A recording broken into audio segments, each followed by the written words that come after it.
Before we take stock of where we are headed from here, how valuations are looking, quickly tell us how H1 has panned out. Well, H1 has been good actually for global markets on the whole. Equity markets globally have done well. The Nasdaq, in fact, is up close to around 30%. That's been the poster boy.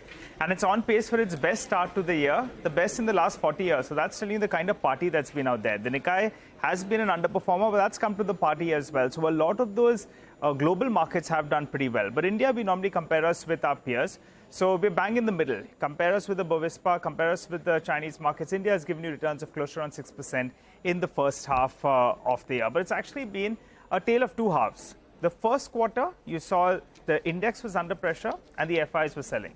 The second quarter, well, the FIs, they are showing us the big money. And you saw the Nifty as well, that's bounced back in style.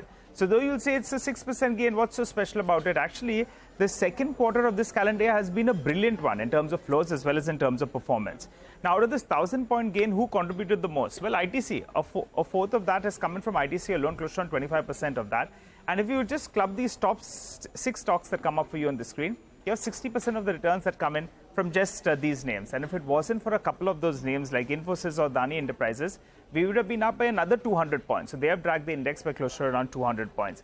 But leave the Nifty aside. The party has been in the broader markets. There's all sorts of Dan, Jai, Bhangra, whatever you want to call it.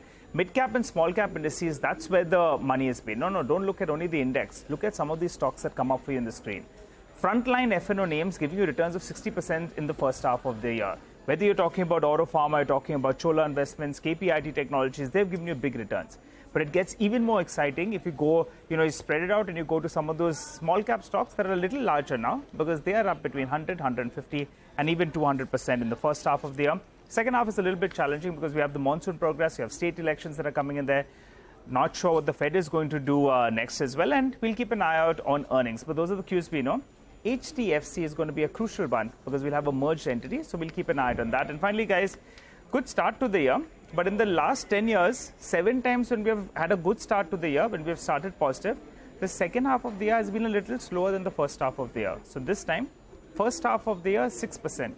Hope that this data point goes wrong, and the second half of the year, we at least get more than 6%. But otherwise, those 7 instances that come up for you on the screen, all of the times we've done very, very well in the first half. Well, the second half has been a little bit subdued in comparison to the first half. There's always room for change.